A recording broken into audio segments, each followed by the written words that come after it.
Alright, isang buwan na po yung nakaraan simula nung i-ferment natin itong ating rice wine. So ngayon ay atin na itong i-harvest. Alright, titingnan natin. Okay. Uy! Tingnan nyo naman.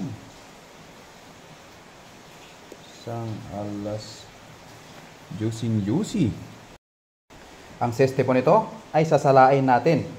Isiseparate natin yung kanin sa kanyang juice. So ganito lang yung gagawin natin, oh. Yun. Lipat.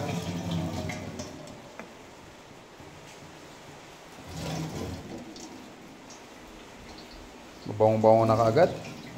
Kakaiba yung bango niya.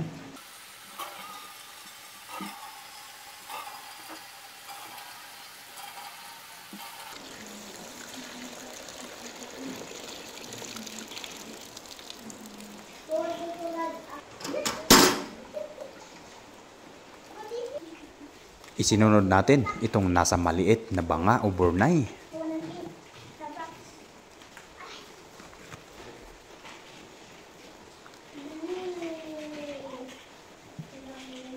Quality. Bango. At ayan, isasalin-salin na natin po ito sa mga bote. Nang sa ganon, madali na lang po ito pag kayo'y nag-order. Meron po kasi yung mga ibang tropa na gusto na may rice pulp.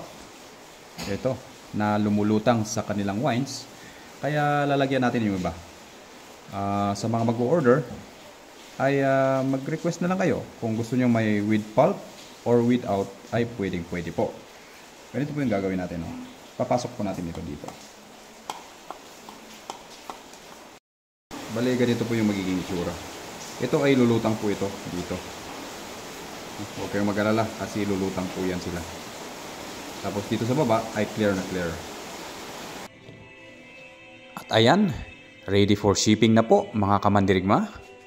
Gagawin po namin ang lahat ng aming makakaya nang sa ganon ay makarating sa inyo ng safe at kompleto yung produkto na i-order ninyo. Isa rin po itong aspeto na kailangan nyong pag-isipan pag wines ang inyong ipapadala. Dahil mitikuloso po ito at may chance talaga na aksidenteng darating sa inyo na hindi maganda ang lagay ng ating produkto. At hanggang sa muli, mabuhay po at ingat po tayong lahat.